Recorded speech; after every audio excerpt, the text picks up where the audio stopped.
रायगडच्या हरिहरेश्वर मंदिरात भाविकांनी दर्शनासाठी तुफान गर्दी केली आहे। स्कंदपुरा तीर्थक्षेत्र हरिहरेश्वर या मंदिराची स्थापना अगस्त्य मुनी यांनी केली आहे। हरिहरेश्वरच्या तीर्थक्षेत्राच्या दक्षिण दिशेला आणि उत्तर दिशेला 12 ज्योतिर्लिंग आहेत।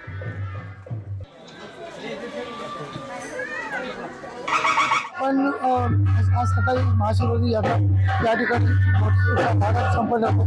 आपण पाहू शकतो या पद्धतीने कशा ठिकाणी सगळे भाविक सकाळपासून इथे लाईनी उभे आहेत। त्याचबरोबर या ठिकाणी हा जो मंदिर आहे हा अगस्त्य ऋषीमुनींच्या पावन पूजाने हा स्थापन झालेलं मंदिर आहे। त्याचबरोबर या इथली जी आख्यायिका आहे हा जो आहे हा पेशवेकालीन मंदिर आहे आणि या मंदिराची जी जीर्णोद्धार आहे हा पेशव्यांचा कुलदेवत असल्याने पेशव्यांनी याचा जी काही जीर्णोद्धार केलेला आहे। आपण एखादी पाहिजे सकाळपासून या ठिकाणी भाविकांची रांगा लागलेल्या आहे आणि आपण आता मुख्य मंदिराच्या गाभाऱ्याकडे जात आहोत। आपण पाहू शकतो या ठिकाणी कशा पद्धतीने सकाळपासून रांगा लागलेल्या आहेत। एकंदरीत सकाळपासून हा जो काही स्थान आहे आज महाशिवरात्री मोठ्या प्रमाणात या ठिकाणी उत्सव साजरा केला जातो आणि हा जो मंदिर आहे तो काळभैरवचं मंदिर आहे।